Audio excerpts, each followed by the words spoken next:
Lunch. You are looking live. Live at lunch. Live at lunch with Ott and Hanny on 104.5 ESPN, Baton Rouge. What the hell's going on out here? Now, here's Jimmy Ott and Charles Hannegriff. For some reason or another, you sound a little taller on radio. Is it live?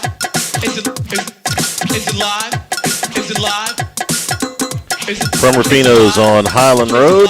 Welcome to the Friday edition of Live at Lunch, 104.5 ESPN Baton Rouge. Charles Hannegriff, Jimmy Ott, Max Gotro, Jordan Kitchens back in the studio.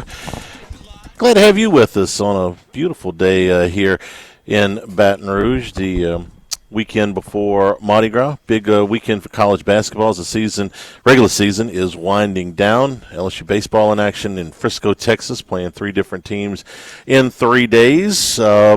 NFL Combine going on in Indianapolis. Jimmy, good morning. Good morning, Charles. How are Man, you? what about this weather? Is awesome. Fabulous. Come on, man. On the last day of February. It's just beautiful, man. It's beautiful. The Mardi Gras crew got some good weather, man. Isn't it nice when Mardi Gras is like this instead of slushy? Oof. You know, It's always a roll of the dice. It is, because you never know. It's early, the dates change, and you can end up with a lot of slush. I've been a few parades in the slush in my life. Would rather do it this way. Coming down the stretch in college basketball, a lot of interesting matchups this weekend. That of course we're going to get to all of them, but maybe none more interesting than that Alabama-Tennessee game, probably the marquee game of the weekend. Texas A&M Florida is also interesting. Auburn at Rupp.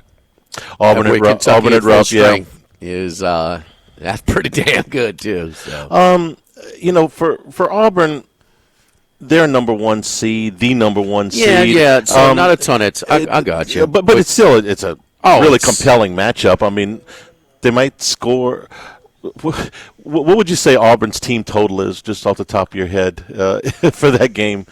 Oh yeah, because Kentucky doesn't play defense very often. No, and they like to get it up and down. I'd say, what was it? Was it like, I remember the Alabama one was like 80, 89 and a half, and they fell to 89 or something. I was going to say somewhere in the mid 80s. I'm going to say. Alabama's not as quite as offensively oriented. Their metrics are better, but it's not as much of a tempo thing for them. I'd say 86. Yeah, that's about where I am. 86 and a half. Where I am too. They're going to get it up and down. That's going to be a really fun game to watch. Alabama and Tennessee is. That's great. That's a fantastic. What time game. are these games tomorrow? Auburn and Kentucky start at noon, and Alabama and Tennessee are at 3. Okay. And then Texas A&M in Florida is the late game, 7:30. What time are they fooling around at Spanish Town thing? I got to get around that traffic to get to the Queen. First games don't start till 12 in the SEC tomorrow. No, wait. I mean with the Spanish. The games tip at 11, Charlie. I got to be there at 11. Okay. The other games tip at 11. The SEC doesn't tip till 12 tomorrow. Okay. And probably the game that's got the most on the line is Georgia Texas. The winner of that game. It's got a real shot to get in the tournament. The losers, they play in Athens, right? They play in they play in Austin. They're playing in Austin. They're both 5-10 in the league. Those two coaches too. They need. That's one. The winners got a shot to get in the tournament. The loser, it's going to be tough. You probably have to win both of your last 2 games, and maybe one in the SEC tournament. Yeah, I hadn't checked Jerry Palm and they're both 5-10 in the league. Right, are you going to? And they've got roughly the same record. Are you going to be overall. that 6-12? Are you going to get? I mean, that's going to be. We were talking about that after the show yesterday. If a 6-12, and I think we talked about it on the show too. A 6-12 team, and how is that a good thing? I mean, should you be in the NCAA tournament if you're 6-12? It's going to come with a lot of criticism. I mean, not a lot. It's going to come with some criticism, right? I mean, 6-12 that's historic. And I mean, you come with a losing record, but 6 games under. And on a neutral floor, I'm not saying they're not a 6-12 team in the SEC is one of the best 68 teams in the country. Okay, but do you really deserve it if you went 6-12 in your league? Here we go, Charlie. I mean, what are they the last two in? No. Texas is the last team in. Georgia's the first team out. Mm-hmm. So Georgia, and they did that. They did a good job on ESPN without revealing all of Lenardi's bracketology, but he bumped them from next 4 out to first 4 out, and now with the win over Florida on Tuesday night. So there you go. They're playing the last team in and the first team out. That's fun. What time is that? That's the 5 o'clock game. Okay. I'm sorry, 7 o'clock game. 7 o'clock game. Okay. Who's the 5? The 5 o'clock is Mizzou at Vandy. You got some other games sprinkled in there. Those are all staggered. Oklahoma games. Ole Miss is at 1. LSU or Mississippi State's at 2:30. Arkansas, South Carolina is also at noon, along with Auburn and Kentucky. They can't afford to lose to LSU. I guess they can. I think they're in, but even with a loss to LSU, but no, that I don't think LSU is going to go to the. All right, here's your bubble watch. According to Lenardi, this is updated. So Texas is the last team in. Then Ohio State, Indiana, Oklahoma. We talked about Oklahoma. We talked about home loss to LSU. But they're in the last 4 in right now. Arkansas has gotten to a last 4 bye status. Okay. Well, I mean they are 8 straight ATS against the spread, Charlie. By the way, if you had the 8.5 instead of 7.5 against A&M at College Station, first 4 out. So they're on the wrong side of the bubble. First team there is Georgia, then North Carolina. I mean, North Carolina or McNeese State if they lose their North Carolina if UCSD, Cal San Diego or Cal Irvine if they don't get in, or that's going to be interesting. Boise State, Xavier, then Wake Forest, SMU, Cincinnati, and Villanova. I've been talking about Cincinnati. I've said they have an NET in the low 40s. They're playing better. They had that tough loss at West Virginia, crazy cover at the end, but he's finally got them on their bubble. But they're playing better. Villanova's playing better. They're the other bubble team. So there's your bubble teams as far as Lenardi is concerned. You mentioned Mississippi State, so yeah, they're probably in, Charlie. You're right. Yeah, you're right, Charlie. You're right. I'm going to give you a lot of your rights today on your way to go put on your throne. You put on a throne this weekend? No, man. No? I'm Who's just the king this year? I don't know. We don't find out till Monday. Oh, really? No, it's a secret. Wait. We knew when you were king. They announced it the year I was because I don't know why they just did to accommodate all your guest list. Yeah, probably. But generally, the king is not revealed until the day of the day before Mardi Gras. Really? Yep. Okay. It's a big surprise when yours, the king walks out. You feel like it's just kind of like when you're having a baby. You want to know, if it's a boy or a girl, or you want to have the baby and figure it out. So you know how to paint the baby's bedroom. No, but I mean some people don't. Some people do. Some people don't. They some don't. people are self-consumed and love the gender reveal parties and have all kinds of parties. Just another reason to throw a party and pop the blue balloon or the pink balloon and the confetti. confetti. Out. It's a lot of pomp and circumstance. Yes. So we found out on Monday. EJ's gender reveal party was quite. It was a big deal. Was it? It was. It didn't you exist. and his mother and it didn't exist. Yeah, I was about to say. Yes. Come on. I was going to say it was you and his mother in a doctor's office. Yeah, with somewhere. Dr. Byrne. Yeah. hey, you see that thing? Oh, yeah, that's a boy. Okay, yeah, got it. That's the way that goes. Yes. Well, looking forward to Mardi Gras. Mardi, I love it. I love that Mardi. Yeah. Marty. I'm from South Louisiana. No, I love it. I love it. Yeah. I embrace it, Charlie. It's a great thing we have about this state and all the different cultures and different dialects and different accents and things like that. Duh. But the other anyway thing, I saw a float. Of course, Mincy posted it. Mincy was on a float. I'm perfectly willing to believe that he's in New Orleans for Mardi Gras. So I mean, Mincy. On a Mardi Gras float, You are king. I mean, I rode on the back of your king's float, and I rode on the back of my mom's queen float when she was queen of Cleopatra. I was a slave in a skirt, and it was not. It was not. Please tell me there's a picture of that somewhere.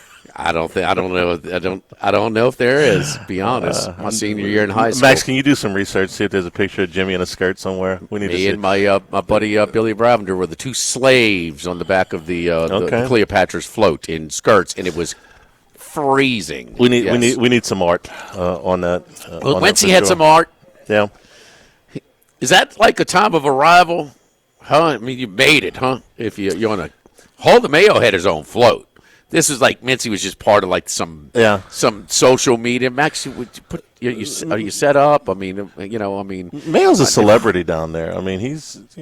Oh no, Mayo. I've been with Mayo in New Orleans. 100%. Right. He is a celebrity. I'm pissed that he's going to be at Bacchus instead of doing spread quarters because I want to get his thoughts on this whole.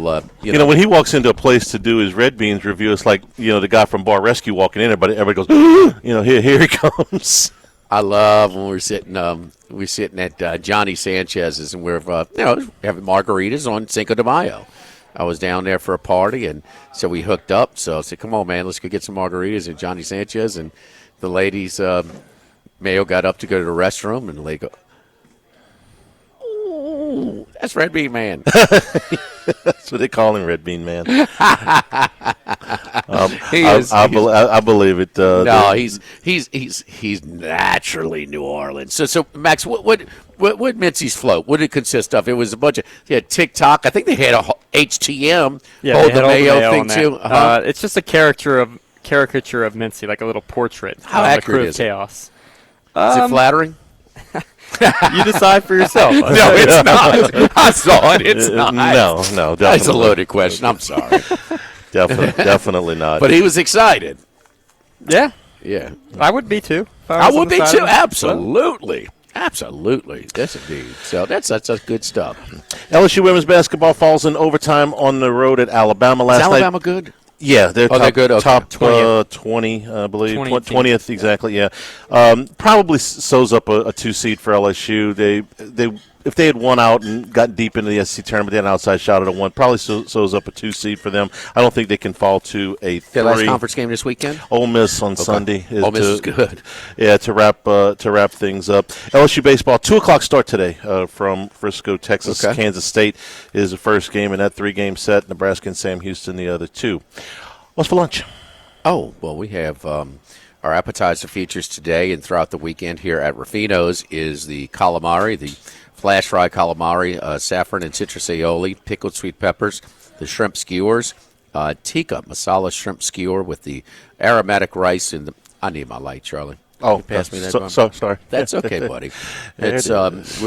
You're right, Charlie. I'm going to give you a bunch of your rights. I'm going to have you feeling good. This is great, man. Somebody's in a good mood. I'm going to have you glowing at the crew of Sucrose because I owe you. Because I still my favorite. The Mardi Gras ball experience ever. Fried green tomatoes with the sauteed mushrooms and a crawfish cream sauce. So 3 different appetizer features today and throughout the weekend. Then our entree features the rainbow trout, oven-roasted rainbow trout with seafood stuffing. The warm quinoa salad with the raspberry gel. Suggested wine pairing is a Pejus Chardonnay out of Napa. And then lamb chops with the parsnip puree, apricot gastrique, and the sautéed zucchini. Suggested wine pairing is an Archery Summit Pinot Noir out of Willamette Valley. So we are set for the Mardi Gras weekend here at Ruffino's. Live at Ruffino's, live at lunch, 104.5 ESPN Baton Rouge. Live at lunch. The Thibodaux Store, 900 St. Patrick Highway in Thibodaux. Your home improvement projects as we ease into the spring. You can save yourself a lot of time and money by asking the experts at the Thibodaux Store to walk you through some of these projects that you can do yourself and save from hiring a contractor. A lot better than a YouTube video when you can ask questions, have them pick out the supplies for you, give you the procedure so you're not wasting time and money. Hand tools, power tools, electrical and plumbing supplies, lumber that can be delivered from their sister property at the Pierre Part Store. And don't forget to check out the website at ThibodeauStore.com. Lots of Cajun cookware there that can be delivered to you. A lot of the items on the website are available for free delivery. Pressure washers are on special right now as we get into the spring. Also, ShopVacs on special right now. A lot of great deals on the website. Also, lots of fishing gear, jambalaya pots, crawfish pots, and a ton of variety of grills and big green egg cookers. Check them out. 900 St. Patrick Highway in Thibodaux, and online is ThibodeauStore.com.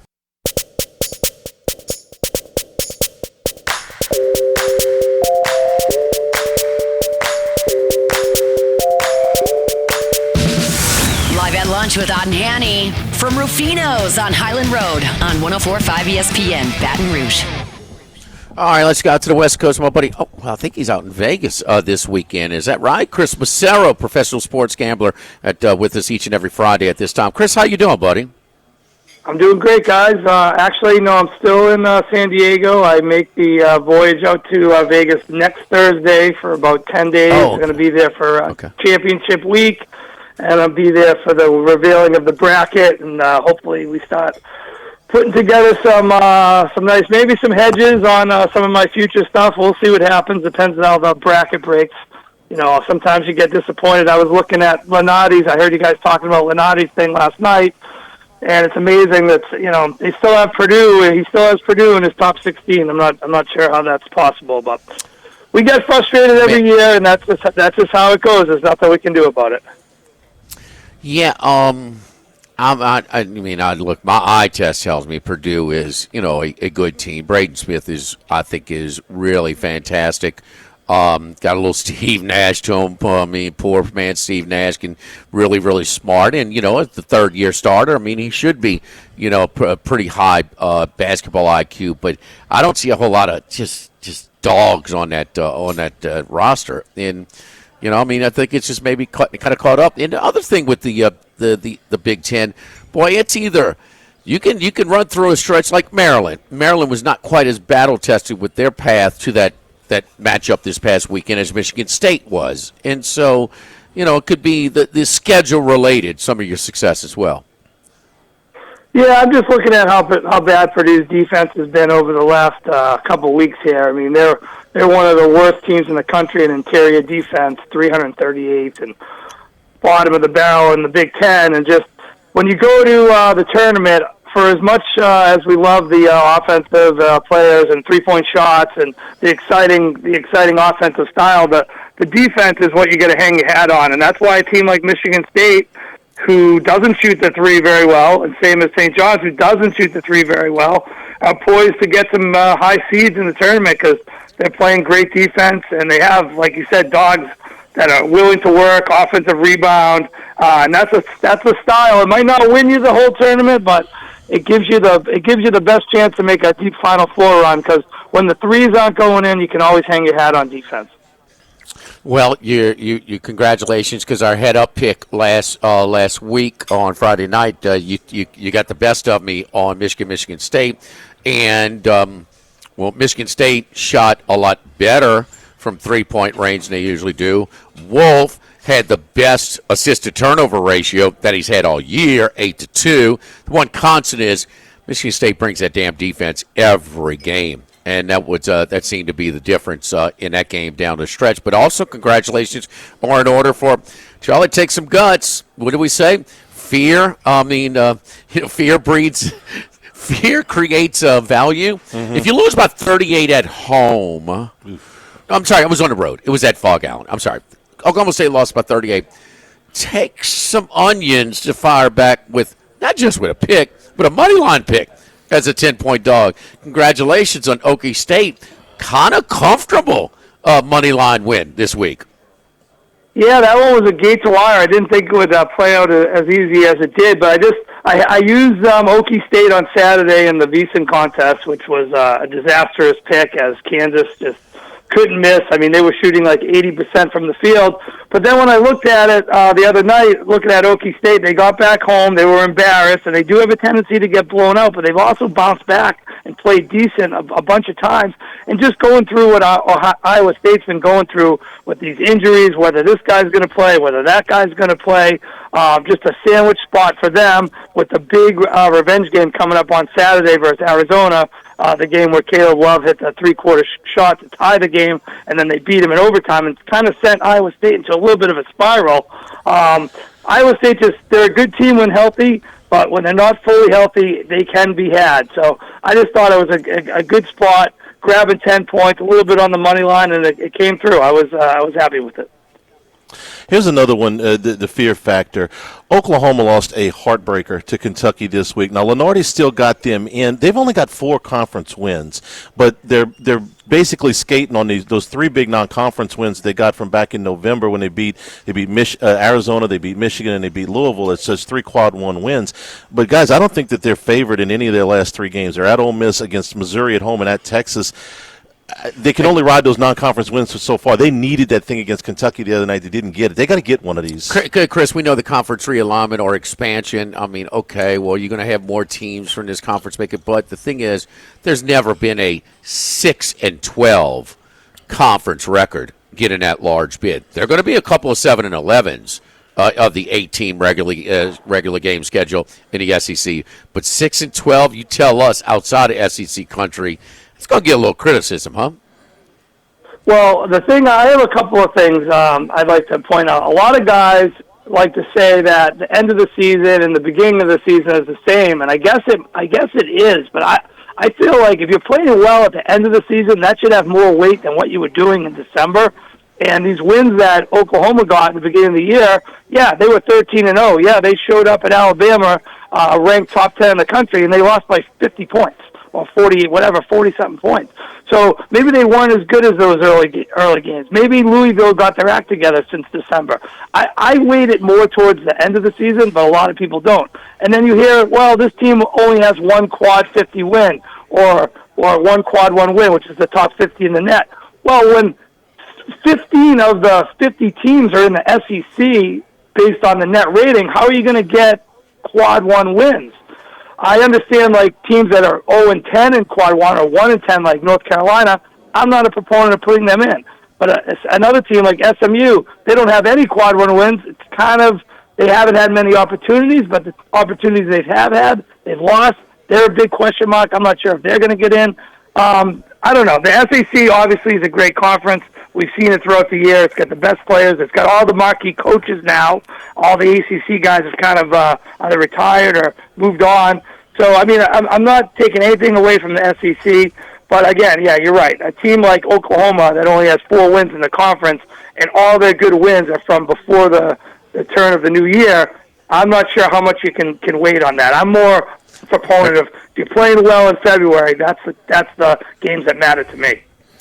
I don't think they're very good, to be honest with you. You know, minus LSU and South Carolina, I think they're the weakest team in the SEC. And they lost to LSU at home. Now, I will say, they lost to LSU at home.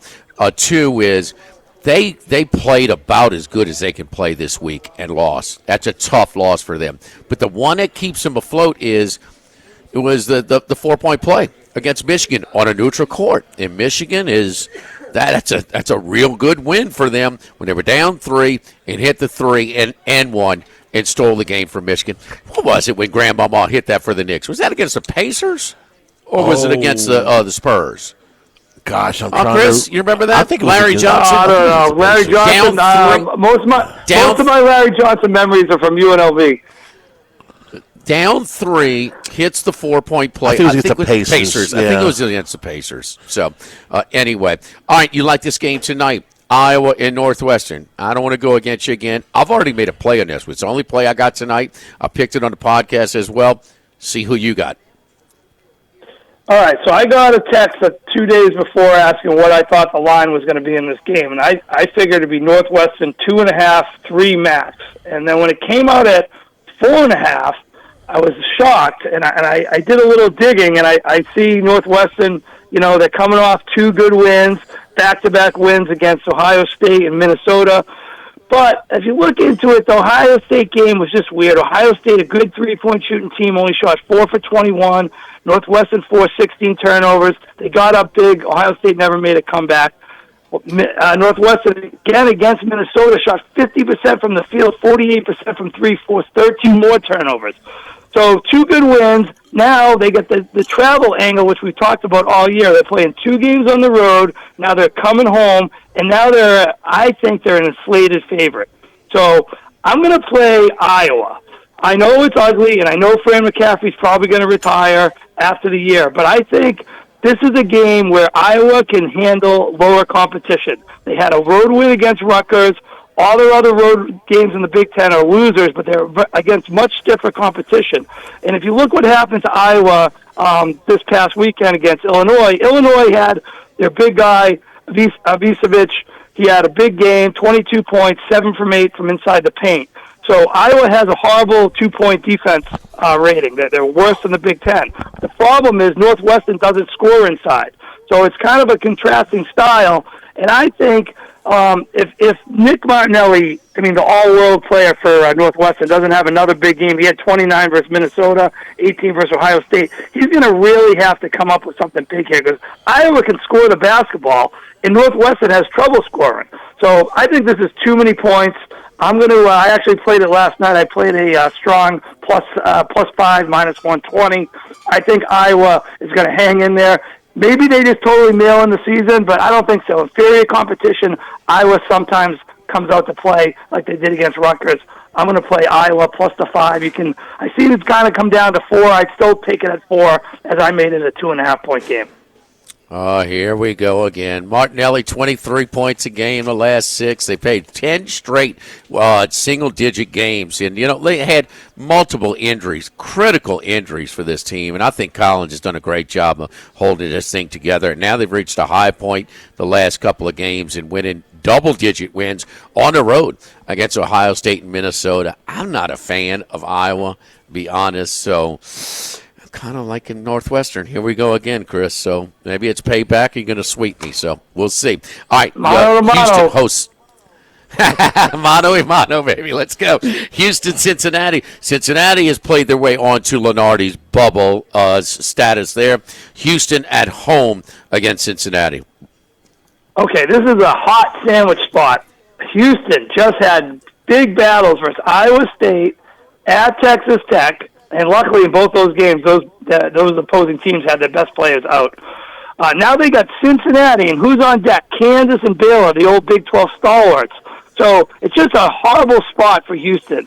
They're laying all these points, and if you look at Cincinnati, they're only 4-7 on the road, but they've only been blown out. One game was at BYU. They got scorched. Every other game, in the last 4 games, they had a 3-point loss at Utah, 10-point win at UCF, 11-point loss at Iowa State, 3-point loss at West Virginia in that crazy game. I think Cincinnati keeps this game close. It's going to be a slow-tempo game as Cincinnati 294th in pace, Houston 361, was almost last of the whole country. So it's a game where I'm going to lean Cincinnati, and I'm probably going to play the total. Ken Palm has it at 126. It's a super low total, but top 25 in defensive efficiency for Cincinnati. Houston's in the top 5 in defense. And I think Cincinnati hangs around in this game because it's just not a good spot for the Houston Cougars off those 2 big wins, and Kansas and Baylor on deck. So I'm going to play Cincinnati and the under in this game. What number are you projecting? I haven't seen one out yet. I've seen some 14.5. Okay, I believe. You have seen. Okay. Yeah, so I mean it's gonna be a lot of points. I'm not saying if it's 13.5, you don't play. I would still play it. I really like the spot for Cincinnati. They've kind of turned things around. They've had a couple of tough losses, but a couple of gritty games where they just stuck in there. And like I said, you can hang your hat on defense, and that's what they're calling. No, I'm with you. Let's move along quickly here. Up against the clock, and in a big one at Rupp. Auburn goes to Rupp. 33-2 or 31-2 for Kentucky. The last 30 all the 33 games since Rupp opened in like 1976-77. Do see a line on that one. Auburn is a road favorite here of 5.5. Yeah, I'm leaning towards the over. I don't know what they're going to put out there. Ken Palm had it at 167. I don't know how you can't make this total a little bit higher. Kentucky number 2 in tempo in the conference, 36 in the country. Auburn likes to play a little bit tempo when the opposing team's playing tempo. Kentucky does not defend deep into the possession at all. Second shortest in the SEC. And I think with Butler back for Kentucky, Auburn off a couple barn burner games where they're scoring. They got 100 the last game. I don't see how this total could be 160. I bet you this total will open a little bit higher. I just can't see this game being an under game. I'm going to play the over in that game, and I'll give you one spot play that's the reverse. Maryland just had a tough loss to Michigan State, and they're going to Penn State. So usually this would be, hey, I'm going to take Penn State plus the 6 or whatever it is, early game tomorrow. Penn State 274th, defending the 3.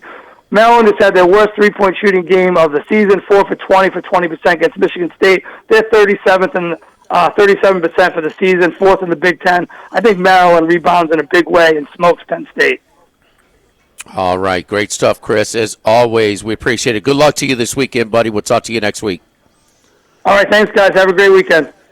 All right, don't forget our friends at Legacy Title. Chad Reynolds, the Legacy Title for all of your real estate closings. 296-0060. Full-service title company servicing all of South Louisiana. Fast, friendly, professional service is what you get when you call 296-0060. Ashley Donald, Mariana Haynes, Adrian Galato, Michael Platt, our great team at Legacy Title wants to wish you happy Mardi Gras. Safe Mardi Gras for you, whether you're traveling or staying in town. Again, for all of you real estate closings, 296-0060. Chad Reynolds and Legacy Title. Live at Rufino's Live at Lunch, 104.5 ESPN Baton Rouge.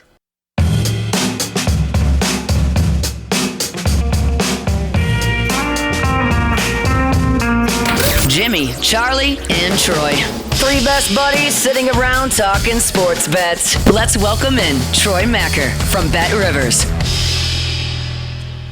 All right, let's go up to the East Coast. Troy, how you doing, buddy? I'm doing good. Just excited for a very big weekend of college basketball, and it's now, March will be here, and best time of the year, man. Crunch time, man. It is good. What games are you looking forward to the most, Troy? And before we start that, let me ask you what you thought on your on the Maryland-Michigan State game this past week. Ooh, I mean, it's such a tough finish. College Park, the Xfinity Center, is legitimately one of the toughest places to play. It's a great home court environment when the team is good, and that was an electric game. Michigan State, their defense was exceptional. It seemed like every play low in the block, there was a big block or a swat. Maryland's starting 5, which is, they really don't have a lot of depth, but their starting 5, each person in the starting 5 has scored 20 points or more at least twice, which is crazy. And they couldn't get anything done. And the big talking point is Jacoby Gillespie taking a 3-pointer with 5 seconds to go when it was a contested shot, which gives enough time for a long rebound, a couple dribbles, and a half-court shot. You think you should, take a little bit more time off the clock so your other team can't get a possession and get that buzzer beater. But, it's interesting. When they got the ball back with about 10 seconds to go, Gillespie, who ran the ball up the court, didn't know what to do. He thought maybe they had a timeout. They didn't. And it looked like he was kind of unsure of what to do in the last 10 seconds. Maryland really should have had that game, or at least gone into overtime. But just a crazy finish. I think the best shot of the year, a true half-court buzzer beater, top 15 matchup. That's what you want as the calendar switches from February to March. Always half court plus. That was about 55. Yeah. I mean, that was. I mean, I can't kill them for. I mean, name me another game where somebody made a half court, a 55-foot shot. So, I mean, it hasn't happened. What do you think happens if it does go to overtime? It just keeps the same, continues, just sluggish, low scoring, going to fall a bucket or a bucket either way. Because Michigan State would have covered if that would have continued. Yeah, I think Michigan State wins that game by 2-3 points, maybe 4 if foul shots. They just, over the last 3 minutes, Maryland did erase about a 4 or 5 point lead, but they just couldn't keep up. It was a very slow pace and low scoring game, but they're bigs, and they have Julian Reese and obviously Derek Queen, who's a late lottery pick. Just couldn't get anything done. I love the rim protecting that Michigan State had. I swear, every time you looked up and they were going in the low post for a putback or layup. There was a ball on the hand, or there was a hand on the ball. There was I would love to go back and see how many deflected shots or blocks there were, because it seemed like there was one every possession. I think Michigan State would have eked it out. They just got more timely buckets, more timely offensive rebounds. That was really the key down the stretch. What do you think about Auburn at full strength, Kentucky at Rupp tomorrow? Oh, so tricky. Auburn's the best team in the country. I really, the line was just opened. It's Auburn minus 5.5. I think Kentucky has faltered a little bit. I really want to take Auburn 5.5, but Kentucky has done this in spots where they play well above expectations. I mean, say what you want about Mark Pope as like a long-term figurehead of the Kentucky program, but he gets the most out of his team. His team plays with so much heart, so much toughness, 110%, all the cliches, something that you didn't necessarily say about John Calipari's time. I think I'd be on Auburn, but I can't rule out Kentucky because they just play really tough, and like you mentioned, they're healthy. And I think that's the biggest thing going into this marquee matchup. Charlie, the line is out on the team total. For Auburn, I'm going to say 85. 86.5. Okay. We're pretty close to the center of the dartboard there. I said 86. I know. That's what I said. Not bad. Charlie's right, though. Charlie, I said 85. I do find an 85, though, here, Charlie. You're the guy on The Price is Right that bids $1 more than the guy in front of him. No. Yeah, that's perfect. No, I'm the yodeler game. Right, the cliffhanger. Yeah. Cliffhanger. Charlie knows all that crap. All right. Used to watch it on my lunch What hour. about Battle of Tempo? You'll appreciate this. I know, because Troy, you're a college basketball purist, an enthusiast, and man, so much fun about the tournament. It's Battle of Tempo. And you got that in Alabama at Tennessee tomorrow. Oh, yeah. It's crazy. It's like a high-octane, sometimes inefficient offense in Alabama versus just, between in the trenches, counter-punching, dirty boxing team in Tennessee. The total is at 153.5, and I'd be inclined to, take the under there. Alabama is a little bit off kilter from time to time. I mean, Mark Sears is one of the great point guards in the country, but they just haven't been as effective at the three ball as they have in years past. So I'd probably take the under there. Not entirely sure, what the result will be. It's Tennessee minus 3.5. Could be a really good game, or I don't think there's a lot of margin for error here. I think it could be one of the very best games of the weekend, or it could be very ugly if Alabama is off its rocker and Tennessee is just pushing them and bullying them around, because that's what they like to do, is just play a really slow pace and pick their spots where Alabama wants to get shots up. So it could be a really, really good game, or I think it could be a brutal rock fight. They just keep shooting. I had the over in that Mississippi State game in the middle of the week, and the live line didn't catch up to the total until about 9 minutes to go, and Alabama was winning the game by 30, and it cruised over. I know. When you told me that you were sweating that over, I'm like, what? They scored 111. Really? They didn't catch up with the live line until 9 minutes to go, and it breezed. It went to 184, and Alabama was never in jeopardy of losing that game from basically opening tip. So they're just going to keep shooting it, Troy. I know that. Doesn't matter what the score is. Troy, I do think, and Charlie and I have kind of paid attention to a little bit, I think Alabama's style of play, which is very predictable, very analytic-driven, they're going to shoot threes. They're not going to hesitate. Their team, the coach instills confidence in them pulling it at any point, sometimes to a fault with Sears, who, even if he's not hot, he will just jack it up from very early in the possession. But the thing is, they everything's predetermined. I don't know if it's that, but they seem to handle the road games. We know how strong that home court is in college basketball. I like Alabama plus 3.5 in this one tomorrow. Yeah, I wouldn't be surprised. Tennessee is not prone to losing at home, even though Thompson Bowling's a great venue. But when you have the three ball at your disposal, you can make up for a lot of stuff, especially against a team that wants to slow you down. You get 1 point to their 0 extra every possession. That's how you make up gaps. That's how you can pull away, especially on the road. Troy, do you know if the two starters are back for Texas Tech tomorrow in their trip to Fog Allen, where their Kansas is 3.5-point favorites over Texas Tech? No, I'm not sure. I haven't done team news yet on that one. Up. Williams. I think that will be, a major impact on the game. Right now Kansas minus 2.5. Kansas, I mean, outside the top 25 for the first time in my life, doesn't have a lot of confidence in Kansas, yet it's at Fog Allen. It's one of the hardest places to play. You know, Kansas rarely loses there, more in conference than non-conference, but Texas Tech has been good on the road. They've been very solid this year, but I do think injury news is going to impact this as much. It's -2.5. That would figure that probably the Texas Tech players are going to play.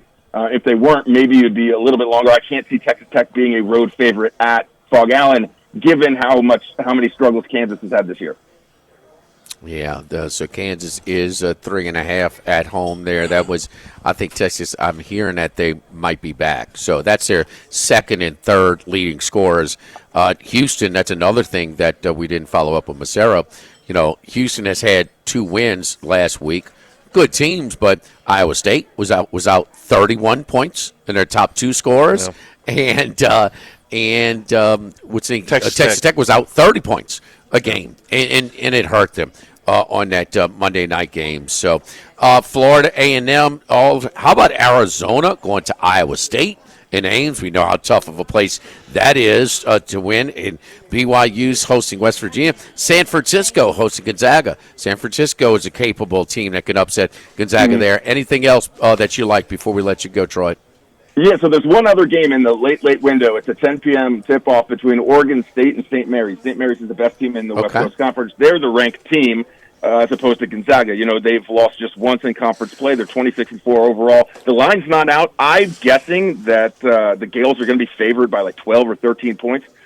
Oregon State is 20-10. They're playing in the West Coast Conference as well this year, not in the Pac-12. Oregon State has been very, very good against the spread. They are not going to beat St. Mary's. But I think Oregon State keeps this within 7 to 11 points. So if the line is 12.5, 13.5, I would definitely be on Oregon State to cover, even though they're going on the road to Moraga, California, which is not an easy place to play either. It's a very small gym. But I think St. Mary's should win, but I do like Oregon State to cover if they are, underdogs of 12, 13 points. I think it's going to be a little bit more than that. I think it's going to be about 14. Really? That's what I'm thinking. Give me Oregon State. Oregon State's been really tough at home. It's like I think they're like 14-2 at home, and the only 2 losses were St. Mary's in Oregon. So they're puts up, but on the road, I think you'll be getting. Where were they favored in that game at Corvallis? Because I could flip it around 10 points pretty much where it is. Also, St. Mary's is going to be public. They just beat in a high-profile game for the West Coast Conference. They went and beat Gonzaga on the road as like a 7-point underdog by 7. Yeah, we went against Oregon State earlier this week. It's San Francisco. So you didn't know what that? I don't know what the line was. But and St. Mary's was 4.5 favored at Corvallis. So it's going to be about 14.5. Yeah. Yeah, I think it'll be 14.5. So we'll see. Troy Macker, follow him on Twitter at Troy Macker. That's MACHIR, MACHIR. Troy will be back with us for Lundy Gras. Charlie will be on a float somewhere or the ball or something, toasting. He's royalty, Troy. Somebody got to carry the workload around here. Just wait till Delmore. Thank you, Troy. Good luck this weekend, buddy. You too, guys. Talk to you soon. Yes, indeed. Don't forget our friends over at Town Square Pizza, Charlie. King Cake. You had the King Cake. I had the King Cake. It is absolutely fantastic. Very, very rich bread. It's absolutely delicious. Comes with the standard is the cinnamon, which is absolutely fantastic. Right. Also comes with cream cheese, but chocolate cinnamon and chip. Cream cheese. Yeah, You can do chocolate chip. You can also do the praline flavor, and they will do a chocolate chip cream cheese King Cake for you, which I think that's my gift when I go down to the ball. So go down. Hey, Spanish Town, Town Square Pizza open tomorrow, so it's great for grab and go pizza, fresh, piping hot, delicious. Very, very popular. And 2 of you can get a nice filling snack and split in one. Look, daiquiris tomorrow by the half gallon as well, open till 8 p.m. So if you're headed down to Spanish Town tomorrow for all the festivities, don't forget Town Square Pizza facing Town Square on North Again, check them out for daiquiris, for pizza, and for king cakes. Live at Rufino's, live at lunch, 104.5 ESPN Baton Rouge. Live at lunch with Otten Hanny from Rufino's on Highland Road on 104.5 ESPN Baton Rouge. Live at lunch, live at Rufino's. Max, give us a golf update before we bring up Bruce Marshall. Yeah, Jake Knapp still has the lead. He birdied the first hole. He is now at 13 under par, has a 3-shot lead over Daniel Berger, who was one of Wes's picks, actually his favorite pick, at 28-1. So we've got a couple guys in the mix. The current odds, Knapp is 3-1 live, Daniel Berger 4-1 live, and Russell Henley, who's just getting his round underway, is at plus 700. All right, so Knapp is your pick, and Berger is Wes Reynolds' pick. So, and the current odds are pretty close. I heard because a lot of golfers complained about how tough this course was. They came back. You heard one of the posts yesterday? Make PGA National hard again? Yes. Yes. There were a lot of complaints yesterday. Way, way too easy. They changed the grass type. It's normally Bermuda, and they overseeded this ryegrass, which made the rough just non-penal whatsoever. Some rain early in the week as well. A soft golf course certainly didn't help, but they've been trying to make this course easier for a couple of years. And Florida golfing is usually a little bit of a breeze. It was very calm also. Picked up a little bit in the afternoon. Oh, no, but when did he shoot the 59? The 59 came in the morning when it was playing easier. Came in the morning. Let's go out to Las Vegas, hook it up with Bruce Marshall. Brucey, how you doing, buddy? Oh, I'm great. And, Jimmy, this is a big night because we got a little history lesson tonight. We got UCLA at Purdue tonight. And this is actually UCLA's Joe Barry Carroll, Kiki Vandeweghe, huh? 81. Let me go back further. Yeah, that was a Final Four game in 1980. Yes, and in what was, I still say, the greatest college basketball game I've ever seen. Now, UCLA Houston at the Astrodome was the greatest college hoops event of all time, and that came 7 weeks after the opening game of that 67-68 season. It was at Purdue. It was the night they opened Mackey Arena, which they just called Purdue Arena at the time. But who comes in to help open the arena but none other than UCLA and John Wooden, who, of course, was a Purdue All-American and had coached at Indiana State. He was a legend in that area, and, of course, UCLA was a defending national champion. Of course, had big Lou Alcindor. It was also, mentioned Rick Mount. It was his debut game, and he was so ballyhooed. He had been on the cover of Sports Illustrated as a high school senior. There was a little question about him going into that game with a foot injury, but he played, and he hit his first 4 shots. The arena erupted. Dick Enberg called the game on TV, and they syndicated this in L.A., which UCLA games were on, and also in Indianapolis. But Purdue, after a fast start, UCLA took the lead, took control. Up until the late minutes, UCLA had a 12-point lead, and then Purdue made a run late. Not just Mount. They also had Herm Gilliam, Billy Keller. These are 2 future good pros, along with Mount. And in a wild sequence in the last minute featuring turnovers by UCLA, fouls, missed free throws, technical fouls. Mount had a chance to win the game, missed a shot at a baseline jumper. Alcindor got the rebound, whipped the ball to Lynn Shackelford, whipped the ball to Bill Sweet. 30-footer at the buzzer, swish. UCLA wins by 2. It was the greatest college game I ever saw. Now, I was only in 4th grade at the time, but I saw it. I'm telling you. Don't let anybody tell you it wasn't. It was a night you would never forget if you watched it. I've heard people talk about it, and this was a tournament game? Was it a regular season? No, opening game of that season, and the first game at the new Purdue Arena. Okay. Yeah.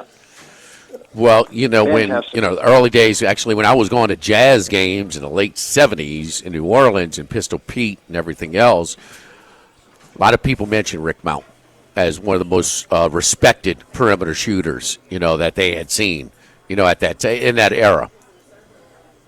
Oh yeah, and no 3-point shot in that era, and he was as great a shooter as college hoops, had ever seen. And Maravich, him. I mean, they were in the same category as far as shooters, but he did all that scoring with just without a 3-point line back then. So you imagine if they had 3-point, and all amount shots would have been.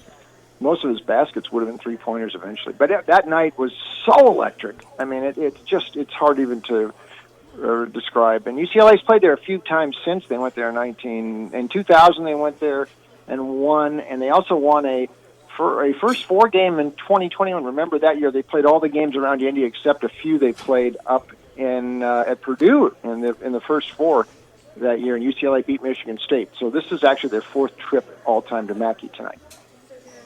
All right, Brucey, is it nice shot by Berger there, Max. That's going to be a tap-in for Birdie. But play 18 games regular season in the SEC. So 7-11. There are going to be a couple 7-11s in there. Is there going to be a 6-12 conference record that gets in? Because the way things are shaping up, could be. It could be, and it's like especially Saturdays when they're all playing, and once in a while they spill again into a Sunday. It's like a tournament day every Saturday in the SEC. I mean, all these. Yeah, I mean, every game has some impact on the dance, and like you say, you're going to probably see 13 teams in there. The intrigue this week and going into the SEC tournament in a couple weeks is going to be, I think, right at the end though of the cut line there, and so that means Georgia, that means Texas, maybe Arkansas. I mean, that's where maybe Oklahoma. So there'll be more. The drama will sort of be around them. I mean, can they do enough to sneak into the field? Of those right now, so tomorrow, Georgia, Texas, that is a very big game tomorrow in Austin, and I think Texas is in a little bit of trouble. That loss at South Carolina didn't help. Arkansas goes to South Carolina. That's not that easy. South Carolina's only got one SEC win, but they've been close a lot. But Calipari does it again the other night. I think Arkansas is going to make it. I don't know about Oklahoma or Texas or Georgia, but Georgia certainly made its case the other night and helped its cause by that win at Florida. Against Florida. That was a great game. I'm with you. We're on the same wavelength. So Texas, Georgia, and Oklahoma, if they don't get in at those teams, all three of those coaches in trouble?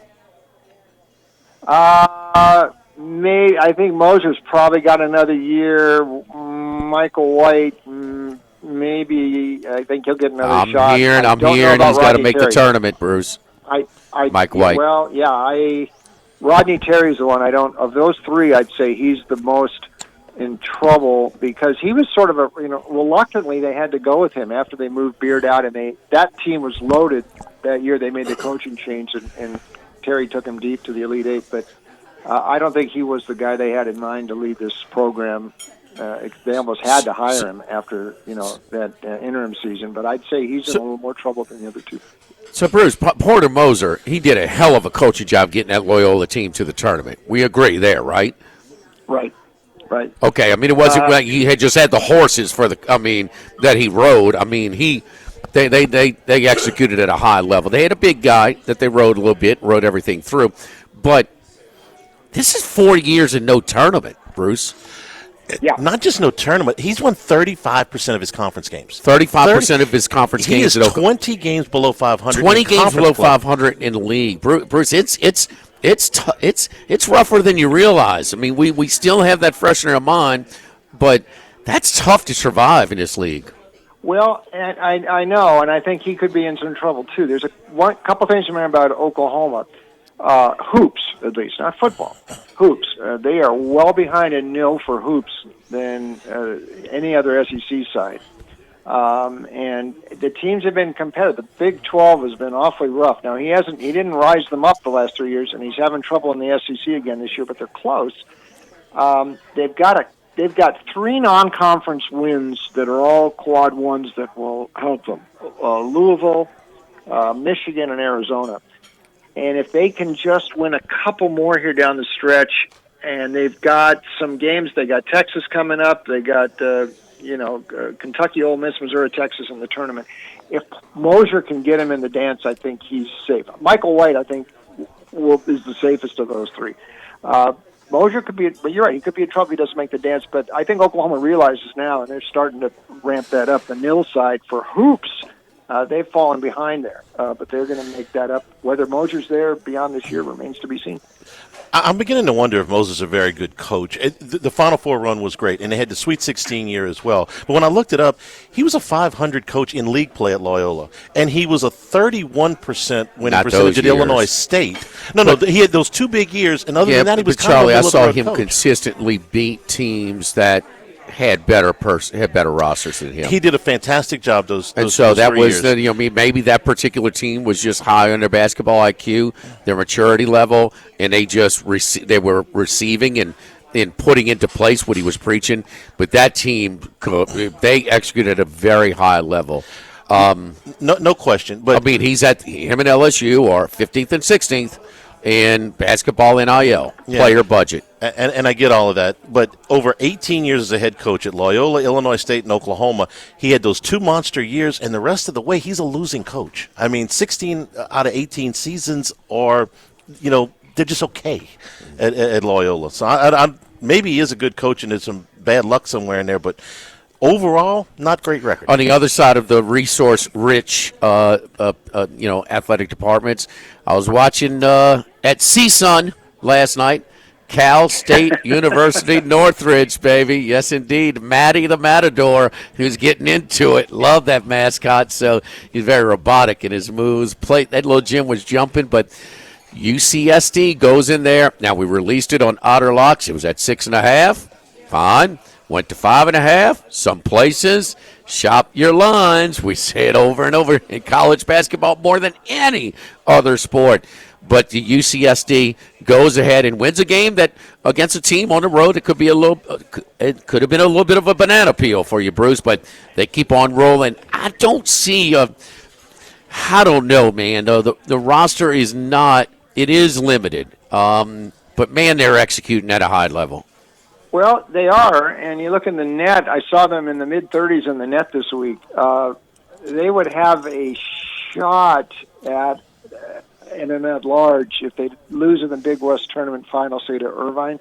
The best win non-conference. They did go into Utah State and win, and that is a really good win.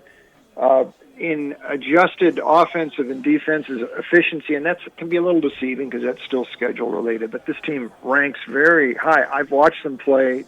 Everybody shoots threes. It's an interchangeable roster there. They've got 5 guys who are all they all do sort of the same thing. It's like a positionless team. And the coach, Eric Olin, whose best player last year, Bryce Pope, transferred to SC and hasn't even played for SC.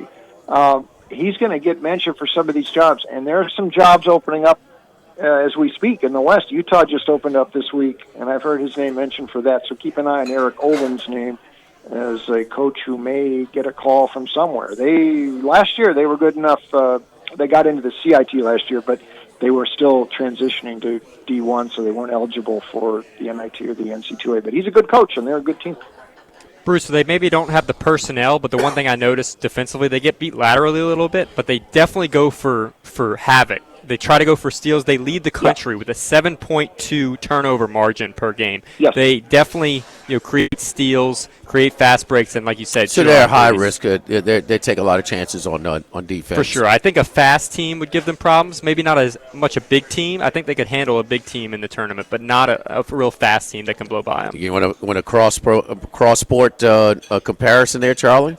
Saints Super Bowl season team defense was not good. Gave up a ton of yards, so they weren't real good. But they took chances and they created turnovers, and it made the difference in the game. So if they play, maybe the coach is being creative, and that they feel that if they just play straight up, they're not going to be real good in their defensive efficiency, but taking some chances a little bit more. And now with Brucey card tonight, how about this Northwestern? The injuries that they were dealt this season, I think Collins has done a really nice job. They're not going to the tournament this year, but man, they played 10 straight games with single-digit outcomes. They were 3-7 in those games.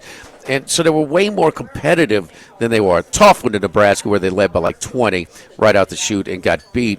But now they have double-digit wins on the road at Ohio State and Minnesota. And now they're coming home against Iowa. 4.5 is what I see there. Do you like that game or anything else tonight?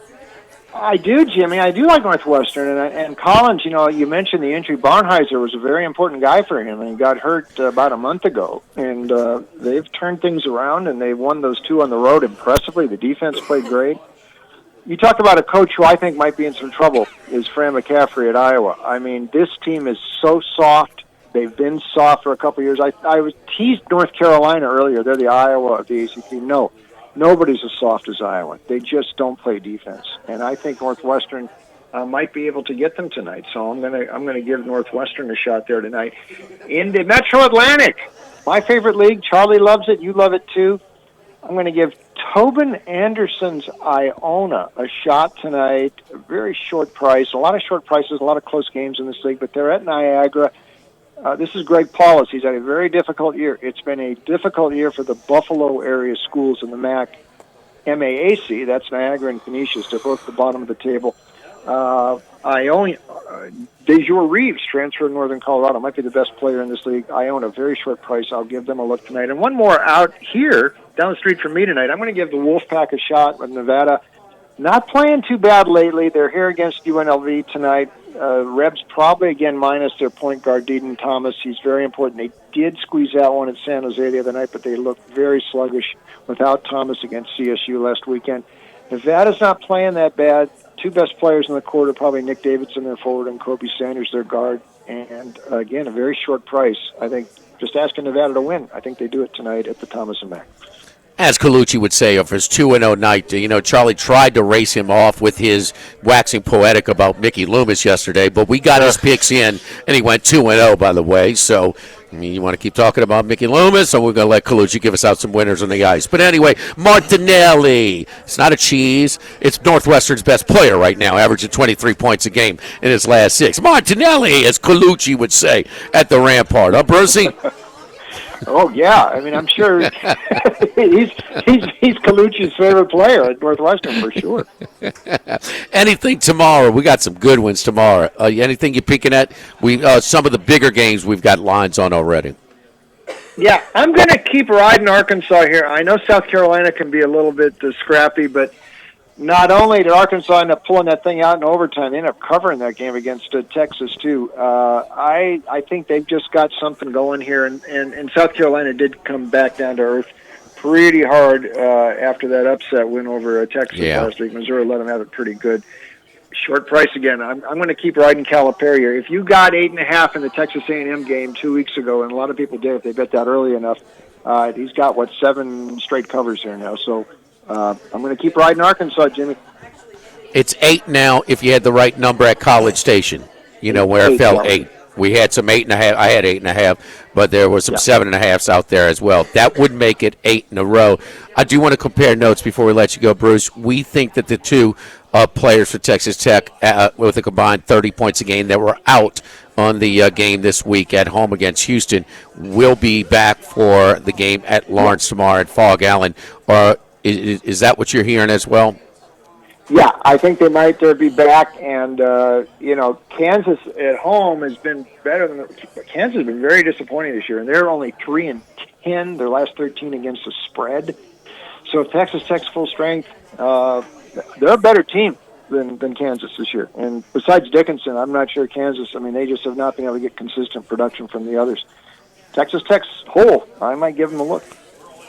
Have a little movement as well. Tennessee has moved up from 3.5 to 4.5 for that game at home against Alabama. So there you go. Rick Mount, Lou Alcindor, Charlie. He trumped me. He went back. I had Joe Barry Carroll and Kiki Vandeweghe. Come on, Bruce. Larry Brown, against Dr. Duncanstein in the final.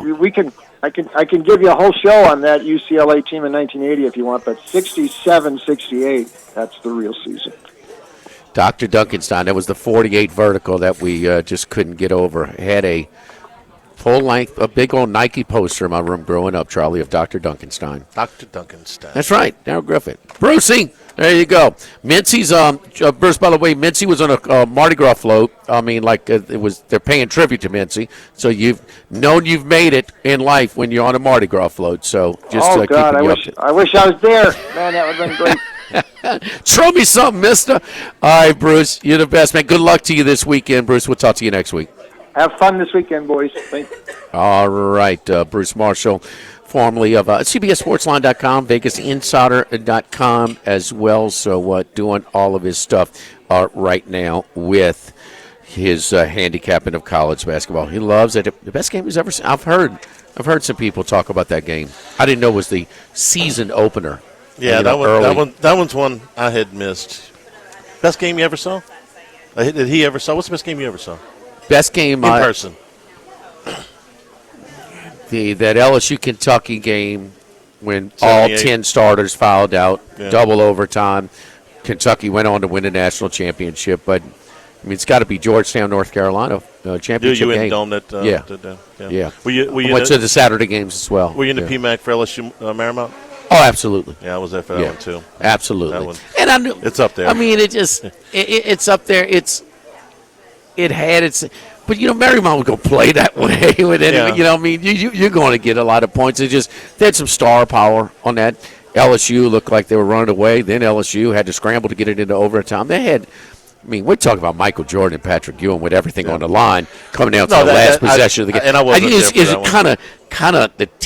It was good. That LSU Vegas game might have had as many pros on the floor that day at the PMAC as any game when they played.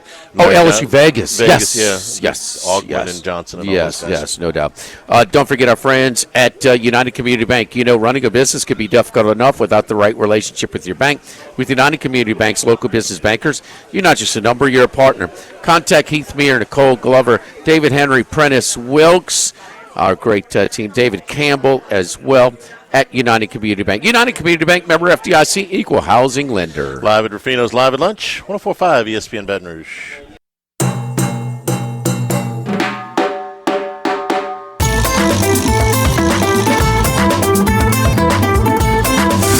Live at Lunch with Odd and Hanny from Rufino's on Highland Road on 104.5 ESPN Baton Rouge.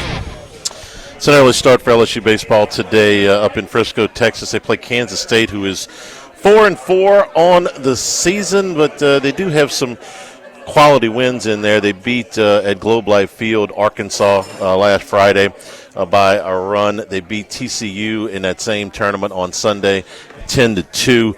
So they played some ranked teams already. They also played North Carolina in Chapel Hill, who's a top 10 team. They lost that game 12-9. The stats are not overwhelming. They hit .269 as a team, and the team ERA through 8 games is 5.22. And Max, you tell me the wind is blowing out today. 10-14, straight out to center. So the park will play a little smaller. Yeah.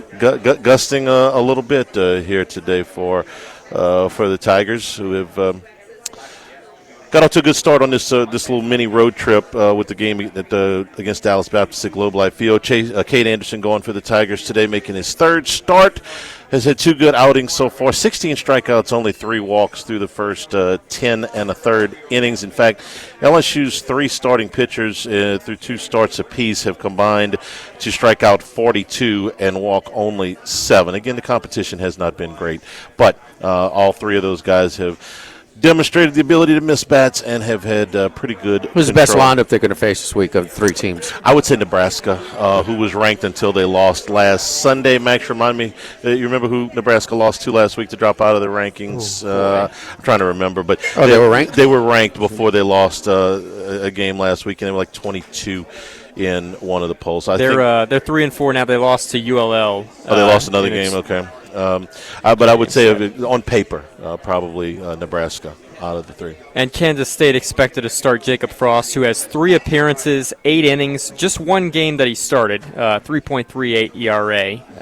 Giving up some walks, though, so watch out for that. 6 walks in 8 innings is not great. Now LSU, they had a pile of walks the other night, but they left a bunch of people on base. It was 15, I think they left on. Well, you way out hit Dallas Baptist. The problem is you had some base running errors. You had Bear Jones get caught between first and second, and then you had a couple bad bunts from Josh Pearson. He popped it up into a double play at one point. So if you're going to be a team that can't hit many homers, which is maybe what we're expecting a little bit dominant on Bear Jones in terms of power, you got to be able to get the base running and the basics right, and that's something they'll have to clean up. That's a departure from what Johnson has done for most of his time here. They have not run very much, and already this season they've stolen 11 out of 14 bases. There's been more hit-and-run plays. There's been more bunts, where they put the ball in play. Curiel in particular, who you maybe don't want to see bunt too much, but he's got a couple of bunt hits already on the young season. So a little bit. What did Skip say after the 188 home run season? This year we're not going to play as much gorilla ball. We're going to play a little orangutan ball. We're going to run a little bit more. I think you see some of that. 2 o'clock for LSU and Kansas State. Well, I mean, 4 o'clock for the 2 games, Saturday and Sunday. Come in, you got Tommy White, Dylan Cruz, and some others in your lineup. You going to play small ball. I mean, crap. You don't want to give away base runners when you got those mashers, but maybe not as many of those guys. No, this year. exactly. So, but Charlie, give me a report card going in because you're going to be out on Monday, Tuesday. What's going to impress you? What's going to not? Well, what I'd like to see is the pitch counts get up a little bit for the starters. They've made nice progress through the first 2 weeks. You'd like to see them get up maybe over 90 pitches apiece. You're a couple of weeks away from conference play. I'm interested to see if they had a close game against Kansas State today. Would they bring Kason Evans back after he worked two innings on Wednesday? Got all his Max? Yeah, Max. Taking notes. Max, I'll be watching. Would they bring him back? Are you going to be able to use him twice on a weekend and feel comfortable with that? Same thing for Maverick Rizzi. Would you bring him back twice on a weekend? Last weekend they brought Connor Benj back, back-to-back days. The second time he didn't pitch as well. So those are the kind of things that you want to work through and find out. And I think all year you're going to have this shuffling of 1 or 2 of the outfield spots. He's got about 6 guys out there that can play. I wouldn't mind seeing Curiel in center field for one of these games. They did that last weekend. Maybe opens up the possibility that you could have a platoon that, let's see Ethan Fry get a few at-bats this weekend because he's the one right-handed bat besides Stanfield out there. Also provides you a little bit of power. So that sorts itself out. And also this weekend, will you see Tanner Reeves? He got a start at third base last week. Will he get another start in one of the games this weekend? Will we see Braswell in all 3 games? Don't forget our friends at Total Maintenance, one of South Louisiana's oldest and largest AC heating companies since 1980. My buddy Lucas Ragusa over there. It's beautiful weather right now. I get it. You really lightly using that AC unit. You might even be opening up the windows, but now's the time to get that one-time AC heating AC check.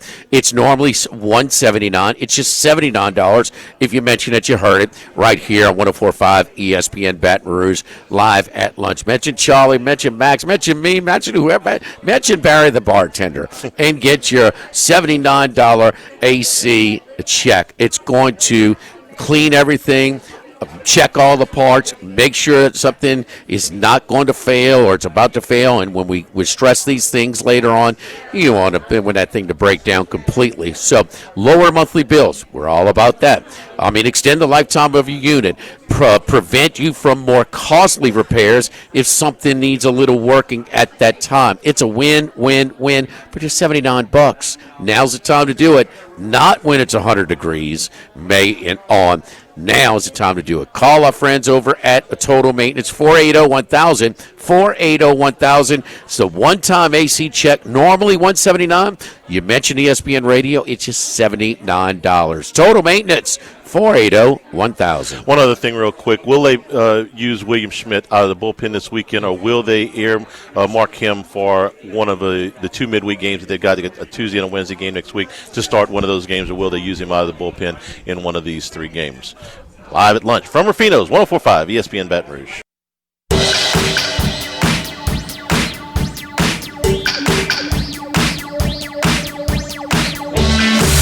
Live at lunch with Odd and Hanny from Rufino's on Highland Road on 104.5 ESPN Baton Rouge. Today's show also brought to you in part by Coastal Capital Advisors, because when it comes to retirement, no 2 situations are alike.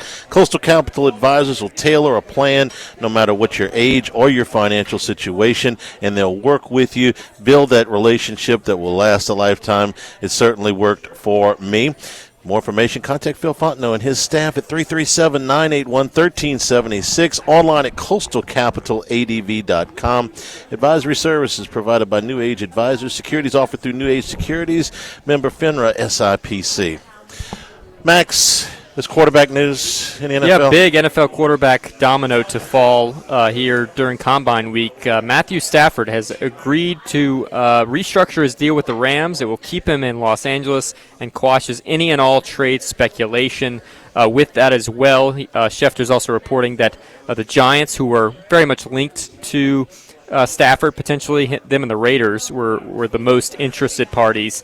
The Giants are investigating all veteran quarterback options, including Aaron Rodgers. I got a car I can trade them if they're interested in that.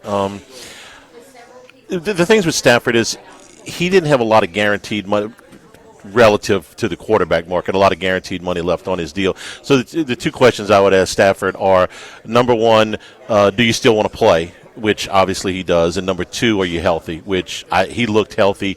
He looked healthier to me last year than he did the year before great, that. Man. Yeah, he looked great. 2 years ago he was hurt. Pretty much the whole year. Last year, hurt again tomorrow. Next year. He could be, but if he's healthy and he wants to play, then I'm not moving that guy. I'm keeping him. Rams are a playoff team. They were 13 yards away from beating the Super Bowl champs at their place in horrible conditions for them. Yeah, so I'm not moving him. Hell. If I were the New York Giants, I wouldn't touch Aaron Rodgers with a 10-foot pole. I don't know why he would make any sense for them. He's got 1 year left, if that, and the Giants aren't going anywhere next year. Why would you? Why would you bring that circus across town? How many times you say this? You can be a pain in the ass if you're a big time player. When Aaron Rodgers was playing at an MVP level, which he was 3 years ago, then that's fine. His level of play no longer, equals his pain in the assness. Okay, I mean, you playing at an MVP level, you spend the whole offseason in Egypt if you feel like it, but he ain't all in on playing. It's almost like a hobby to him. You want to know? Because when you're fighting for your job, because you're embarrassed on Hard Knocks, because you basically gave the league most valuable player or the outside of a quarterback to your division rival, and they carrying home the trophy and everything else. Those cats are fighting for their job. So they want to go to war one last year. It's get it done or done. You're going to go with Daniel Jones or Aaron Rodgers? You're in no position to stand pat. Is what I'm saying. You gotta. The coach and the GM want to save their jobs. I don't know if I'd hitch my wagon to that. Okay, who are you gonna hitch to? If I were the Giants, I'd go sign Sam Darnold. I'd make every effort to sign Sam Darnold. Well, I mean, at least I know if that works out, he's going to be there for a while. He's committed to the process, and he's playing better than Aaron Rodgers right now. That's a long-term commitment to a guy. I mean, like you said, if you're the coach and the GM there, you go ahead and sign him, and if it doesn't work out, you're getting fired anyway. Don't get somebody else's problem. Don't get me wrong.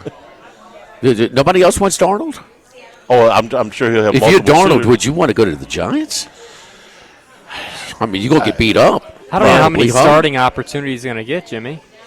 The Raiders. What are the Raiders gonna do? So it's interesting. The Raiders. There's a lot of talk right now that Tom Brady is very much adamant that he believes, and obviously he's very much involved with the Raiders now, that he wants a quarterback. If they bring in a rookie with the 6th overall pick, if they bring in a Shedeur Sanders who's been linked there, that they want to have him sit and wait and develop behind someone. So you could see them still be very, very active in the veteran free agency market right now. And I do think Sam Darnold would make sense for them, but they were heavily linked to Stafford already. But if you draft Shedeur Sanders, Sam Darnold's going to want a multi-year contract. He's not going to go on a one-year deal anywhere, I don't think. He will be offered multi-year deals. So if you're the Raiders and you draft Shedeur Sanders, and he could be there at 6, or they could trade up, Sam Darnold's not going to sign there on a one-year deal. But I tell you who would, and that's Jimmy's buddy Daniel Jones. He would be the perfect seat warmer for Shedeur, because Jones, he's got to go back out and prove that he can still be a quality starting quarterback in this league. And if you give him a job with the Raiders, and I don't know how many starting jobs would be available for Jones, he would go on a one-year deal and say, hey, look, I'll go out and prove myself. I'll keep the seat warm till Sanders gets there. And if I prove myself, then somebody will give me a deal in next offseason. That makes more sense to me with the Raiders than Darnold does. Berger missed a birdie by, an inch. This guy's reading the putt. The putt's good, though. Fiddlesticks. Rodgers 8th in the league in passing yardage last year. The numbers weren't terrible. He picked up lower, six lower in passer rating and QBR. But, the biggest pain in the ass in the league. Yeah. What tier would you have him in? What quadrant would you have him in right now? Well, you talking about just on game day? On game day? No, you got to take the whole package. He's in the it's 4-8. You talking about? Yeah, he'd be in a third. That makes sense. 17 to 24. Yeah, and with all the but on game day, he's better than that. Yeah, he still can play. It's just he's not playing at the type of level that justifies everything else you got to take with him. No, you say he still can play. You act like he can do what he did in the past. No, I didn't say that. He still can play. Well, that can be taken. That can be interpreted a lot of different reasons, and we have to distinguish with him. Third quadrant, okay, somewhere between 17 and 24. Playing wise, and yes, you would require some strong leadership within your organization, like a guy like Sean Payton or something. Like, man, I ain't putting up with your crap, dude. You come in here to play. I'm running the show. But he's on game day, him and Darnold are pretty damn close. Pretty damn close. Darnold's way more fit in, blend in, and a better leader. Yeah. He's better for your locker room. There's no doubt.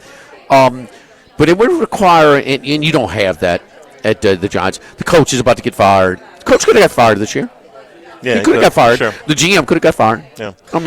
They all could. They could have cleaned house. So they're all on their last leg. If they start 1-6, they may clean house.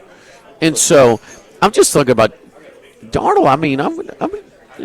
I would think Darnold would have a better option than New York. That's he might at this stage. I've heard that his market is not as hot as people thought it would be. That's some of the early reporting that he might end up in Minnesota. How are we talking about? Because his last couple of performances against the Lions and in the playoff game against the Rams, they hurt. He lost himself a lot of money. No, those hurt, but then he did over the court. But the biggest stage with that bye on the line, it was the number one seed on the line, right? The Sunday night game. Yeah. The number one seed. Number one seed. And they could. In Detroit's defense, and it didn't make them look any better. That Daniels went up and down the field like they weren't even there on defense. So they had so many guys out on that Detroit defense, and they couldn't score. Did they score a touchdown in the game? Maybe late after the issue had been decided. Did they have a defensive touchdown almost, or the guy dropped one or something? I don't think they scored a touchdown. That's against that defense. How many jobs are real? How many jobs are really open? Really open. Quarterback jobs. Jets, Raiders, Giants. Maybe the Browns, but they don't have any money because they still got to pay Deshaun Watson. Schefter has said they're going to take a number 2 pick is going to be a quarterback. Okay. Yeah, because you can get him on a rookie deal. Yeah. I'll tell you what. I'll tell you a good spot for Sam Darnold. If I were the Tennessee Titans and I wanted to take Travis Hunter with the first pick instead of Cam Ward, then you sign Sam Darnold, and that Sam Darnold and Cam and Travis Hunter make you a lot better. Abdul Carter would be the number 1 pick, I think, if they don't go with the quarterback based on the odds. I love Abdul Carter. I'm trying to think of other jobs that are open, quarterback jobs. That might be it. Bryce Young's bat. He's good there. Yes. Start the season at least. Yeah. Yeah. He is. You actually got more available starting quarterbacks than you got jobs. Kirk Cousins can be had for a song. Aaron Rodgers, Sam Darnold. All of these guys are looking for jobs. Who would you take, Cousins or Rodgers? That's close, huh? I'd take Cousins. You think he was hurt? Yeah, I think he was hurt last year. Yeah, and I think Cousins, if that Achilles is not flaring up on him or whatever was hurting him last season, I think Kirk Cousins can play 2 or 3 more years. I think Rodgers at best has 1 more year, and I'm still not sure he's not going to retire. So you got any Loomis talk, or can I get some picks in? Mickey Loomis, man. You said the Saints are dead to me. I mean, I just connect the dots. Charlie, is Loomis gone? I cannot invest 1 ounce of emotion into the Saints until Loomis is gone. Right. Nope, you'll be dead before he's gone. Okay, well, then I hope I'm wrong about that. A plus B equals Saints are dead to me. I hope I'm wrong about that because I don't want you to die. I'm not trying. I worked out again this morning. Got on the bike. I figured out what that little small epiphany was when I was. You ever see The Perfect Storm? Of course you didn't. But I watched Larry David last night. You watched Larry David? That son of a gun's funny, boy. Max, you saw The Perfect Storm? Okay. All right. Well, spoiler alert. There's a scene near the end of the movie where the boat's been beat up and the seas are crazy and all that stuff, and all of a sudden it goes calm. And for they're in the eye of the storm. And for a moment, you think they're going to make it. They'll just ride the eye all the way into the coast. And then 2 minutes later, the storms pick back up and they know they're going to die, right? That's what Kellen Moore's hiring was to me. It was that brief moment that I thought, got a chance. And then I remembered that Mickey Loomis is still there. We get all kinds of explanations when we're wrong, huh? Yeah. My goodness, boy, you've flawed around here like you're the king of a Mardi Gras parade. You said you were going to say I was right I today. hate being right. I hate being right. Yeah, but now we get a bunch of stuff. I want to be optimistic. Yeah. I chose to be optimistic. Like in some self-help program or something. I did. Yeah. I mean, you said you were going to be nice to me today and say I was right about everything. Come on, we got 10 minutes left on my vacation. Don't mess it up now. Northwestern -4.5 tonight. All right. Okay, playing better, best 2 wins, coming back home. Iowa's not good. Martinelli, Colucci's favorite. Florida -8.5 tomorrow against A&M. Sloppy performances back home against a sliding team right now, Texas A&M. Bama +3.5 against Tennessee. I thought this would be a little bit lighter than that, but I'll take the points, any type of points in this one. I think it's a flip of the coin. Offense versus defense. Usually I go defense, but Bama's playing better since they had their little couple of games against Auburn and Missouri. And then Texas Tech, getting at full strength. They're way better than Kansas. +3.5. Take any type of points. I think that line's going to go down as information comes out for them. And I'm going to go to I think the Queen is adding to my life, Charlie. Yeah? Because why? I have no stress level of going there and worried about the TVs. Queen, I go to the Queen I get on the bike at the and then I go to the Queen. So my stress level is down, so I might outlive Mickey Loomis, huh? Good. Okay. Good. I'm happy about that. Live at Rufino's, live at lunch, 104.5 ESPN Baton Rouge.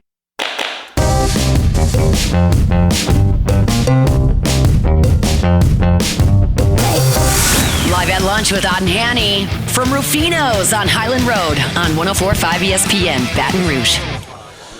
LSU starting lineup for the game against Kansas State that starts in about an hour. Curiel, Jones, Dickinson, top 3, middle 3, Fry in the DH spot today.